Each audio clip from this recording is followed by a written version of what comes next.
Well, today is a different kind of video. It's a little unusual, but I'm 60 years old, and there's a lot of stories to be told. And you guys like the stories, and I like telling them because I love yakking. And I can do it alone or with somebody. It don't even matter. I want to tell you what it's like to be a combat medic in rapid deployment force. I was in the Reagan years in the 80s. So I think probably some things have changed, and some things that were allowed probably aren't now, and a lot of the equipment's different, and so on and so forth. But it's been a long time. I was trying to find a way to make this video for about 2 years and have it where it's family oriented because, quite honestly, the life of a medic isn't all guns and roses, is it? No, sometimes it is. I've said it before, the military is 90% suck. That is. Embrace the suck. That's the old saying, isn't it? I think that still goes. That 10% is golden. Believe me. I really need to start out, right, coming out of basic training. I didn't take leave. I went right straight to medical school. That was Fort Sam Houston, Texas, right next to the little town. Yep, you know where it is. San Antonio. First time I seen the Alamo, well, in pictures, it's bigger in life. Well, I'm going to tell you something about that. They must have had that camera 20 feet from the building and laying on the ground to get the views they got, because it isn't very big. The Alamo is very small. It really is. But it's an interesting part of history. But that's neither here nor there. Okay, so I show up in the middle of the night. We flew into San Antonio. They give us a bus. What they used to call them cattle cars, and it was a tractor trailer with a van body with a few windows, but no air. So they deliver all these young recruits that's going to be medics to Fort Sam Houston, Texas. Now they call that the country club, and I'm going to tell you what, that's a nice freaking post. Yes, it is. Chow's great. I'm sure it's the same. It was a nice post. But the first thing that happens, you get off the bus 1, 2 o'clock in the morning, and you ain't really slept for nothing, and you're herded like cattle. You're marched to your barracks, and they sign you in, they sign you out, they check you over, they do all their stuff. Well, medical school wasn't easy on me. It wasn't easy on anybody. And I'll tell you why it has to be that way. They put you under tremendous pressure. Tremendous. They have to, because if a medic can't take huge pressure, he's not going to be a good medic. He's going to freaking freak out and something bad's going to happen. So they do this. Well, one of the things they did was, when they march you to the mess hall and you got surf and turf, when you get a steak and lobster together in the military in training, something's going to go wrong. They don't treat you that darn good. The chow was generally fairly good, though. But that's a warning. I'm going to tell you what they do. They put you in this building. It's quite dark. Everybody sits at a desk, and it's got this trash bucket with a bag in it to one side or the other. Mine was on the right side. And they have this great big viewing screen. Big. And what they do is they show videos of what Vietnam medics were dealing with right up close and personal. Now, they also have the heat up just a little bit too high. Yeah. Imagine heat in San Antonio, huh? Yeah, it's no air conditioning. It was hot. And they're showing you all this, and they pump this odor into the room that makes you slightly nauseous. Yeah, so you're watching all this. Now, you just ate that great big meal, so you think they're being kind to you, but they're not. They're not. And then you know what the bucket is for, right? It's for irping. Now, I didn't irp. I grew up on a farm, but I was awful queasy because that odorant really didn't make us feel very good. I wonder if they still do all that. I'm sure they do. But now, I was a 91 Bravo. There was also 91 Alphas. They were still combat medics, but they didn't have the training the Bravos got. Bravo was a long school. This was a very long school, quite honestly. And mine got longer yet because there was only 22 of us. They canceled our rotation, so we weren't going to actually have our course for another month. So, oh God, now what are we going to do? Well, guess what they did? They came to me and they said, Private Drake, how would you like to be in the movies? Movies? What do you mean movies? We need somebody to make training films. Well, I didn't go in until I was 3/4 of the way of my 22nd year. So I've got a lot of people that are 18 and stuff. So I was older than most of them. And that made a difference. I went in very good physical shape, not like I am now. I was young and strong, and you couldn't hurt me. No, you could not. And so I said, well, gee, what's it consist of? Well, you're going to make these videos with the film service, the Army Film Service, and training videos for medical. That's okay. Well, one of the first things I did, played a full bird colonel. Yep, at 22 years old. So, and there was various equipment in hospitals and one thing and another that I was showing how to operate, and this is how training films work. And also combat medic stuff. But when I played that colonel, it was as a doctor, actually. But so they had me in this colonel's uniform. Well, the one uniform of the day was actually my dress uniform, and this one was really funny because they said, hey, Private Drake, you need to go to chow right now. He says, you got 30 minutes from right this second. I said, I got to change. No, just go to the mess hall. I said, yeah, but the ranks, there ain't nobody going to bother you. Don't worry. If they do, just tell them to call over here to film service. So I go to the mess hall, and I got saluted 24,000 times, and everybody had a puzzled look. I was getting E7s. Yeah, Sergeant First Class, they just saluted me, and they was puzzled. I looked a little young to be a colonel. So I get in the chow line. Well, I didn't know military life to the degree I was finding out, but officers go to the head of the line. So, fine, I went to the head of the line, and geez, they give me a really nice meal. I mean, a nice meal. So I took it over, and there was a major and a captain sitting there and said, hey, sir, if you want to come over and eat with us, blah, blah, blah. Okay, I'm game. Why not? I sits down at their table, and funny thing happened. They looked at me. How old are you? 22. What'd you do? Join up when you was 14? I was a little older. I don't think you're a real colonel. Oh, no, I said, I'm not. Oh, my goodness sakes. They were going to call MPs on me for impersonating an officer. I told them I was a private, wearing a colonel's uniform. That didn't go over good. Oh, they were upside. I said, whoa. Sir, I says,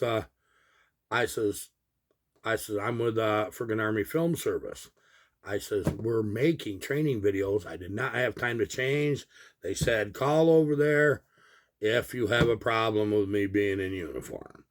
And by God, they did. Well, they came back to the table. They got to laughing about it. So it got all smoothed over. But I wonder if some of them videos still exist that I made during them times.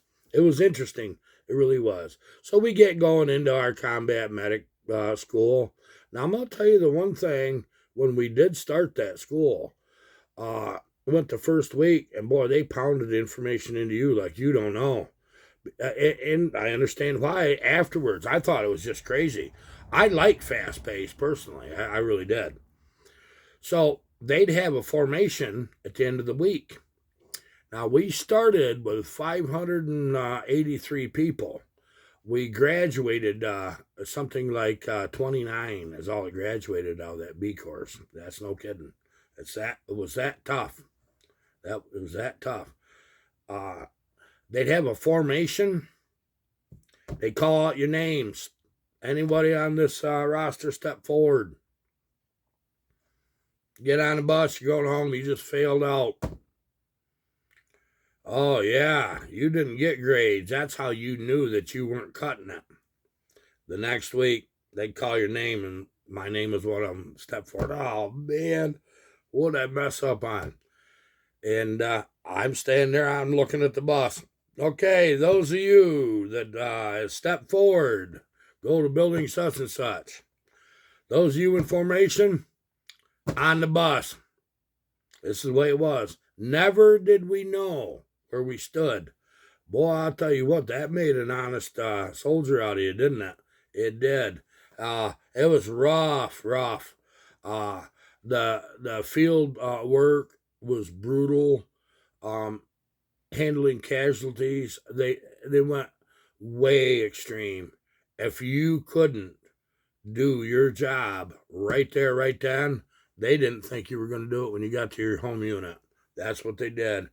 Well, I graduated, got out of medical school. They give me my little, yep, I was a combat medic. Boy, I was feeling pretty good.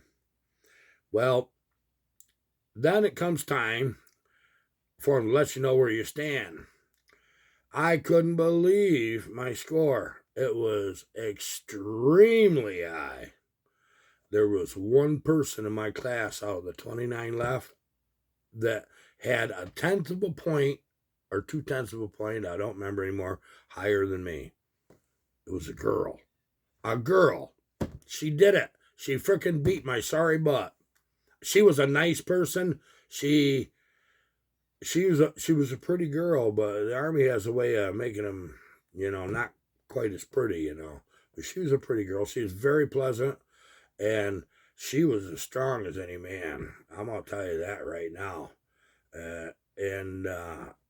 She knew what she was doing. So anyway, they have another formation. It's like, what's this one all about? They scared you with formations. That's what they did. They scared you with them. So, got to deal with that. So the formation is about where you're going. So one guy getting to Fort Leonard Wood, one other one's going to Hawaii. He damn near went AWOL. That guy did. He was married, had a little baby girl, and he was going to go AWOL. Because we talked him out of it. He says, I can't afford to live in Hawaii. I know what the cost of living is. Well, they give you BAQ and BAS. That's your allotment for housing and food. And it's adjusted for where you live. So we finally convinced him that was good. So they're calling out Fort Leonard Wood, and they're calling all these other places that by now we learned was cushy. They were good duty. And then they called my name. You're going to Fort Stewart, Georgia. And the whole crowd let out a gasp because that was the worst. But it wasn't. They just thought it was. Okay, rapid deployment. So this girl, she got to go to Fort Stewart. The top 7 ranking went to Fort Stewart. So you got rewarded heavily for having very good grades by getting into rapid deployment force. Okay, I get it. That makes sense. At the time I didn't get it. So you go to Fort Stewart, you get there in the middle of the night. This is on a real bus, but it was painted light green. Middle of the night, send you to the temporary barracks for 2 to 3 days. Then they issue me to an ADA unit. Yep. Air Defense Artillery. Well, what's that? You'll find out when you get there. That's what they told me. Okay, so I sign in. And the first thing I meet was this great big dude. He's Samoan. Now, Samoa is a little island below Hawaii, and I'm going to tell you something about them. Them men wear flowered dresses, and you're not going to say a word about it because they'll maul you. They're big. I met Sergeant Fitu right there at that spot, Samoan. His forearms was as big as my thighs. No joke. The helmet sat on top of his head like Sergeant Beetle Bailey. Hey, Drakes, Private Drakes, you come over here. We get issue you an aid bag. So we get an aid bag. And he says, you know how do you use you pick your load out? And I said, well, I didn't teach us that in medical school. Okay, first day there, I had to go to small arms range as a medic. First day there, yes. When you hit the ground as a medic in rapid deployment, there's no getting used to your environment. You're thrown to the wolves. So you go. I had gained one stripe. I was a mosquito. I was an E2 going to this small arms range. Interesting. Yeah. So they get done with the small arms range about 2 o'clock in the afternoon. Hey, Drakes, you're going out for night duty with infantry guys. We short on medics, so we farm you out, eh? All right, so we do that. So you go out half the night, 3/4 of the night with the infantry guys. Now, did you know they don't use flashlights out in the woods? No. They just go. And they're doing land navigation. And they're doing a good job. But I'm going to tell you something about being a medic. You're under the gun every second. Every move you make is measured. You have a meter. You are not rewarded for performance other than you get to do more work. Well, I learned something. The cutoff score to get to your E5 was 998, and I learned that as an E2. And so I said, oh boy, I said, if I'm going to plan my future in the military, I got to do something about this. I took every school, every course I could think of.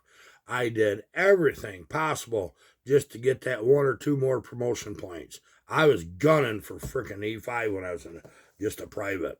I knew I better step up, and I did. Well, as things progress, just like they always do, you get used to being a medic, and you get used to the fast pace. I made my E3. Once I got my E3, I had a little credibility. Now, I'll tell you what, they call you Doc. All medics are called Doc. You earn that. That's not a given. Your people that you are providing a medical coverage for have to learn they can trust you and that you're going to save their sorry soul if it's necessary. Okay? Now, that's done by performance.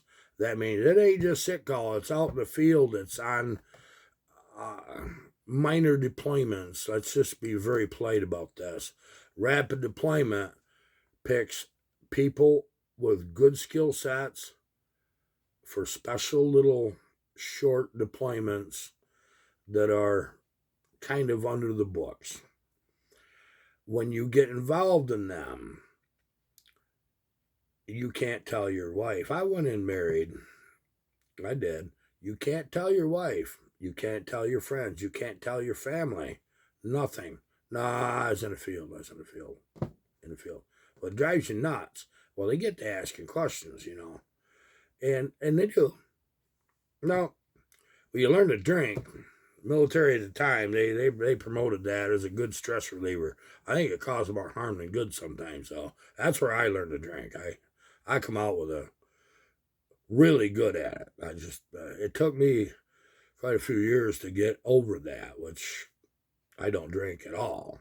But I did it all back then. That's when you're supposed to, right? Yeah, so let's go with that. So there was a lot of unique challenges to being a medic in rapid deployment force. Number one is you're under the gun, like I said. The more schools that you get, the more special training that you get, the more they reward you with more tasks, more things you do. You qualify for a lot more operations, let's just call it that. And I got where I qualified for most everything. And like I said, nobody would know. Well, I remember one time my dad was down visiting me. He drove a truck.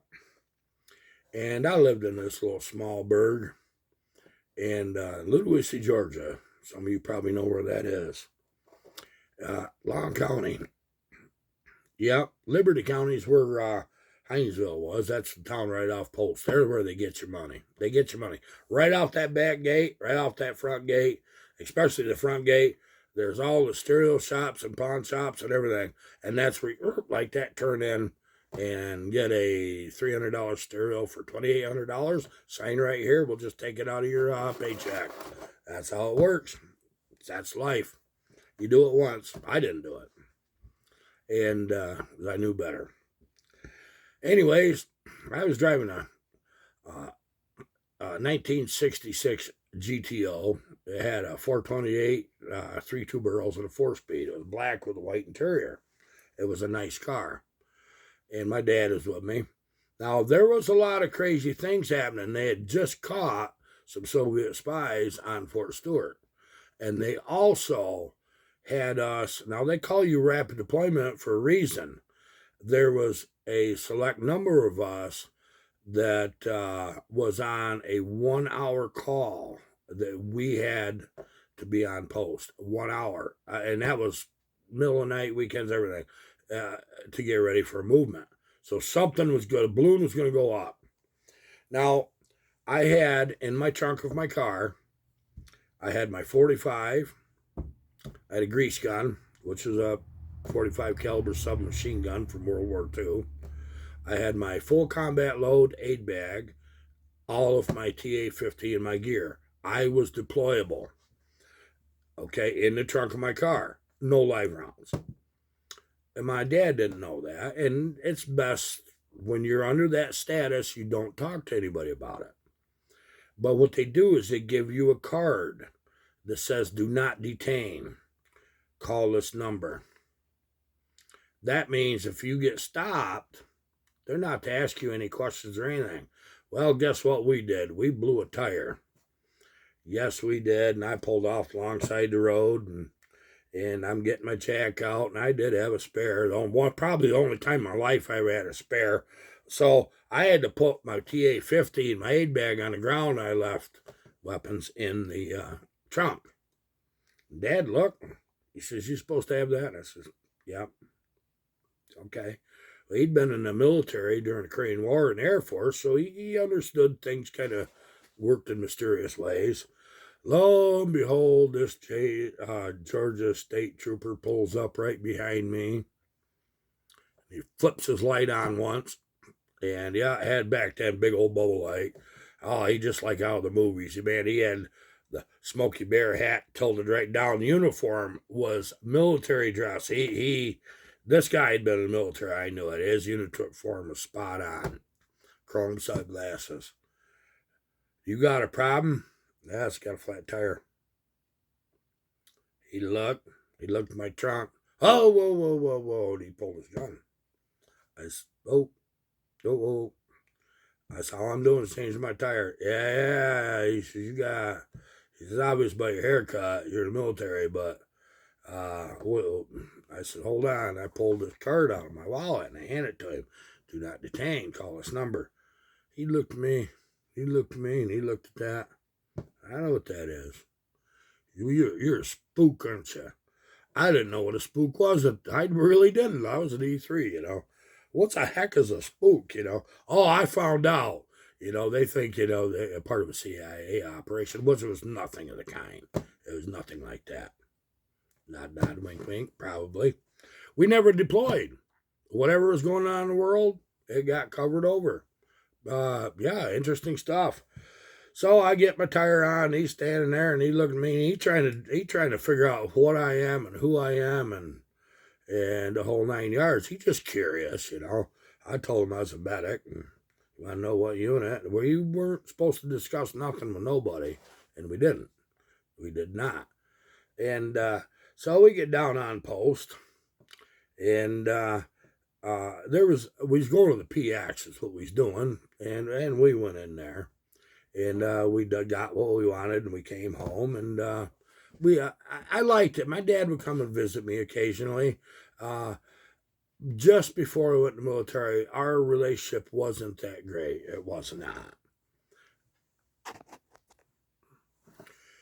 Yeah, so we got that all done. Now, Let me tell you about NTC, being a desert unit, amongst other things. The National Training Center for the Army is Fort Irwin, California. Well, that's desert. That's the real deal. I'd never been in a desert before, not coming from Western New York near the PA border. I'd seen pictures of it. Oh, pictures don't do it justice. It's absolutely beautiful. At night, with the moonlight, it looks like the moon. And it does. But there's this funny, in different areas, desert smell. Let's just call it that there. That was, which wasn't bad, but what you doing, buddy? There's another one. Oh, I got another kitty wanting to say hello, but I don't know if he'll come in or not. It's Rudy, his big yellow cat. So anyway, we're out here to NTC. Now, like I said, it was awful hot during the day. It was quite cold at night, and you're doing all these maneuvers. One thing that happened, I was standing with a lieutenant colonel and a major and a sergeant major on top of this berm.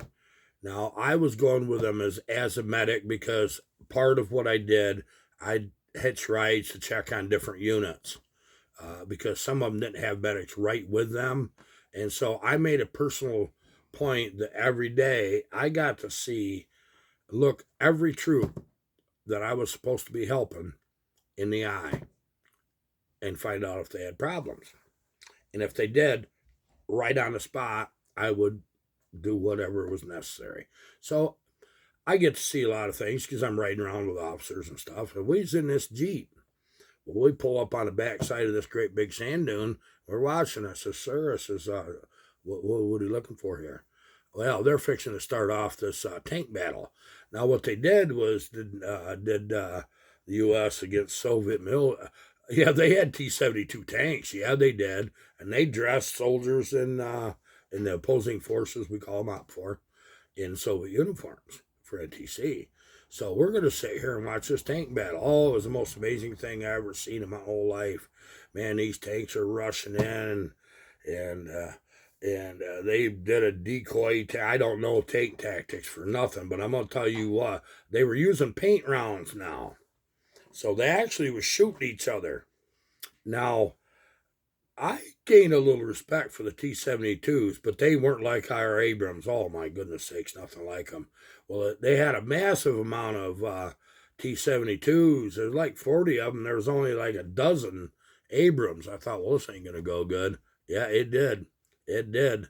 So they had to use, the OPFOR had to use Warsaw Pact, Russian tactics, and obviously we used our own.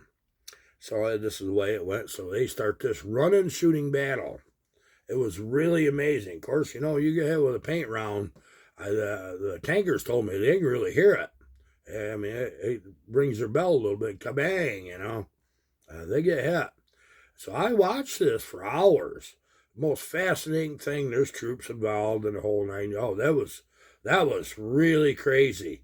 Now, about 3/4 of the way through that little battle, we're standing on this sand dune, and this F-16 comes way low. He was actually level or slightly below us. We was on probably a 70 or 80 foot high mound of sand, I should say. And he went below us slightly. And he went like a streak of crap. He was so close that the wind from the aircraft, I thought was going to blow us over. It really was quite strong. And he went streaking out there. All of a sudden, we seen this little poof of dust. And the plane went silent. You couldn't even hear it anymore. And everybody let out a big gasp. Oh, man, this is bad. All of a sudden, and I thought he got away with it because he was just going right along. It happened about 300, 400 meters away from us.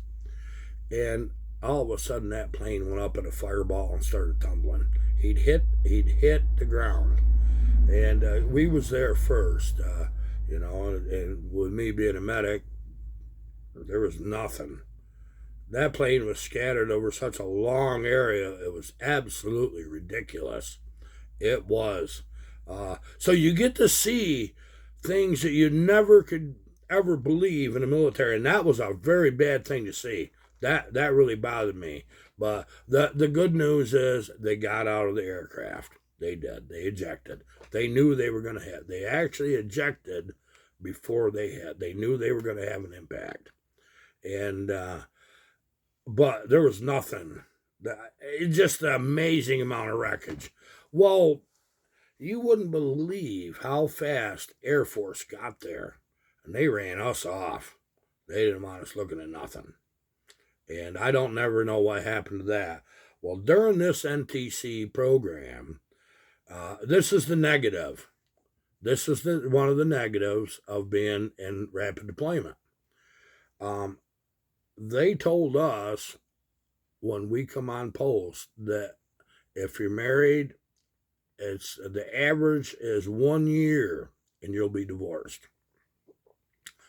None of us believed that. We found out. I didn't get divorced, but I should have. If I'd have knew then what I knew now, I'd have bought her a bag and a bus ticket and I'd stayed in the Army. But I didn't. I won't even get into it, but you can read between the lines. So anyway, my friend Danny P. This is Mr. Liquor. This is Rudy. I left the door open a crack. So my friend Danny P.